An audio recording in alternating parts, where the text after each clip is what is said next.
things I wanted to tell you guys about today. I saw and I use this 2K epoxy prime and seal, and it's kind of cool because it's an epoxy primer and it does take a bit of time to dry. It's not something, you can't just do it and then sand it in a couple hours or something like that. I think I let this fender dry for about 3 days. I haven't tried other areas, which I'm going to try in a little bit, but I have to say the surfacer part of it, which it's also a primer surfacer, so it's a epoxy primer, which usually is too hard to sand, but this one actually isn't, and it's also a sealer, so it should hold out rust a little bit better than if you use like a regular just epoxy or a urethane primer, and probably a little bit better than even the other stuff I use, polyester primer.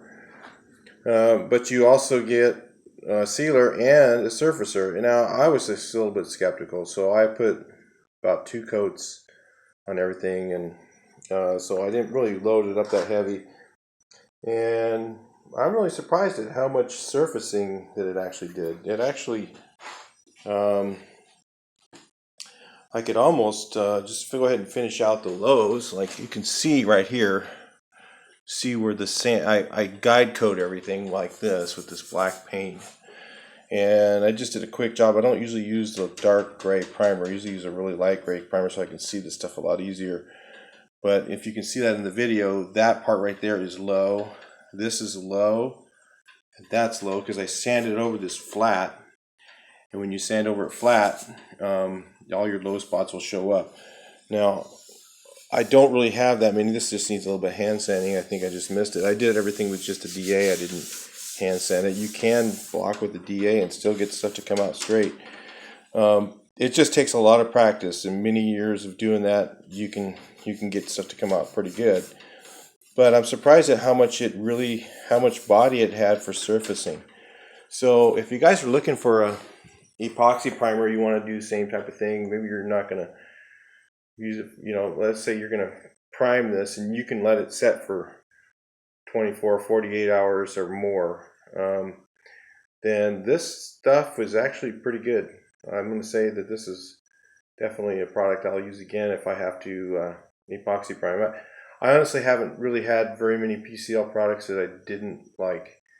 PCL has been around for years. I used to use them when they were first, I think they were a brand new company. It was like, hey, try this new stuff, PCL. I'm like, oh, really? And then back then it was Pacific Coast Lacquer, so a lot of lacquer products they had out. And they were one of the first ones I used the epoxy primer, or the polyester primer with. And that was one of the first experiences I had with it, and I haven't had anything go wrong with that because I've always done it, stick to the right things, don't put too much catalyst. I've got another video on that if you want to watch it. But anyway, if you're looking for an epoxy prime, I would say try this and you might be really happy. It goes on, it's weird, when it goes on, it doesn't really fill your body work and stuff like that very well. It doesn't look like it. But the next day, 2 days later, when you go to sand it, it fills it in. I mean, it does a pretty good job. All right.